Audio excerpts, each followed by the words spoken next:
Бизнисот со канабис во државата и натаму го следат низа скандали. Последниот е во Битолско Кравари, каде денеска полицијата поднесе кривична пријава за управителот, сопственикот и двајца вработени од фабриката за производство на медицински канабис. По извршениот претрес и спроведената контрола во фабриката, утврдено е незаконско работење. Управителот е осомничен за непочитување на законот за контрола на опојни дроги и психотропни супстанции.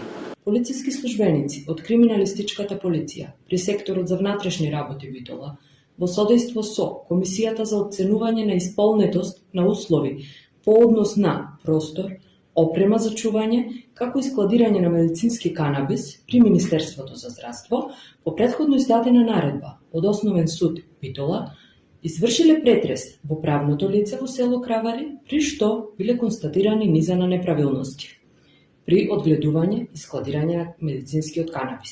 На контролата минатата недела и претходеше баркотница со полицијата како на филм, кога сопственикот, инаку албански државјанин со привремен престој во Битола, со уште двајца вработени биле фатени како изнесуваат вреки со марихуана од фабриката во возило, а се обиделе да се ослободат од дрогата.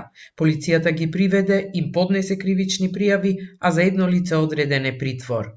На 30.3.2023 година, тројцата организирале и изнеле две вреки со околу 4 килограми на марихуана од претходно споменатата фабрика со седиште во село Кравари Битолско. Имено АБ ја изнел дрогата, а двајцата со иницијали А и Ја ја презеле со своето патничко моторно возило, но набргу биле запрени од страна на полициските службеници, пошто во даден момент истата ја исфрлиле од прозорецот на возилото. Инаку владата во 2019 година дала одобрение за работа на фабриката за производство на масло од канабис во Кравари, но во два наврати минатата година се поднесени кривични пријави за затекнат непријавен канабис и производство на дрога спротивно од законските прописи.